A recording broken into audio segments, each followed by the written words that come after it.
Welcome to അല്ലീസ് kitchen. നമ്മൾ ഇന്ന് ഉണ്ടാക്കാൻ പോകുന്നത് ഉപ്പുമാവാണ്. അതിനായിട്ട് നമ്മൾ റവ വറുത്ത് വെച്ചിരിക്കുന്നു. പിന്നെ അതിനായിട്ട് കുറച്ച് സവാള, ഇഞ്ചി, പച്ചമുളക്, കറിവേപ്പില. അതിനായിട്ട് നമ്മളൊരു പാൻ അടുപ്പത്ത് വെക്കുക. അതിലോട്ട് എണ്ണ ഒഴിച്ച് കൊടുക്കുക. എണ്ണ ഒന്ന് ചൂടാകുമ്പോഴത്തേനും നമ്മൾ അതിലേക്ക് കടുക് ഇട്ട് കൊടുക്കുക.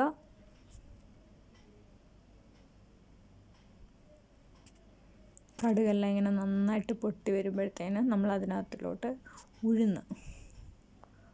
ഒരു സ്പൂൺ ഉഴുന്നിട്ട് കൊടുക്കുക. ഉഴുന്ന് നമ്മൾ ഒരു ടേസ്റ്റിന് വേണ്ടിയിട്ടാണ് ഇടുന്നത്. നല്ല ടേസ്റ്റാണ് ഉഴുന്നിടുമ്പോൾ.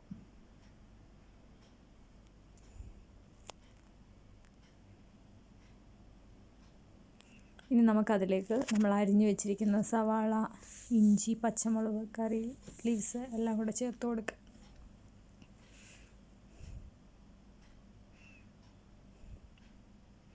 ഇതെല്ലാം നന്നായിട്ടൊന്ന് മിക്സ് ചെയ്യുക. അതിനോടൊപ്പം നമ്മൾ ഒരു ലേശം ഉപ്പ്, അതിനാവശ്യത്തിനുള്ള ഉപ്പ് ചേർത്ത് ഇളക്കി കൊടുക്കുക.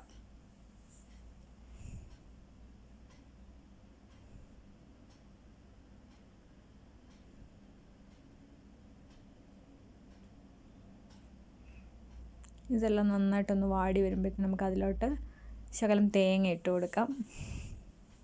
തേങ്ങ ഇട്ടിട്ട് നമ്മളത് കരിഞ്ഞു പോകാതെ നന്നായിട്ടൊന്ന് ഇളക്കി കൊടുക്കുക. അതൊന്ന് വഴറ്റി വരുമ്പോഴത്തേന് അതിനകത്തോട്ട് ഇച്ചിരി ചൂടുവെള്ളം ഒഴിച്ചു കൊടുക്കാം. നിങ്ങൾക്ക് വേണമെങ്കിൽ നോർമൽ വാട്ടറും ആഡ് ചെയ്യാം. ഞാനിവിടെ ചൂട് എടുത്തതെന്ന് വെച്ചാൽ ഇത് പെട്ടെന്ന് റെഡി ആവാൻ വേണ്ടിയിട്ടാണ്.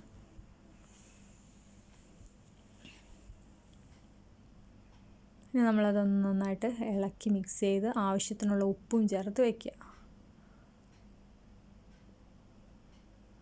അത് നന്നായിട്ട് തിളച്ച് വരുമ്പോഴത്തേന് നമ്മുടെ റവ വറുത്ത് വച്ചേക്കുന്നത് ഒരു കപ്പ് അതിട്ട് കൊടുക്കുക. അതിങ്ങനെ ഇട്ട് നന്നായിട്ട് ഇളക്കി മൊത്തം റവ ഇട്ട് കൊടുത്തു. നമുക്ക് നന്നായിട്ടൊന്ന് മിക്സ് ചെയ്ത് ഇളക്കി കൊടുക്കാം. അപ്പോഴത്തേന് നമ്മുടെ ഉപ്പുമാവ് റെഡിയാവും.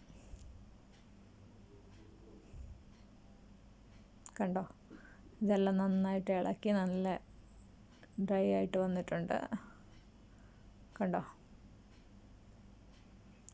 അപ്പോൾ നമ്മുടെ ഉപ്മാ റെഡി.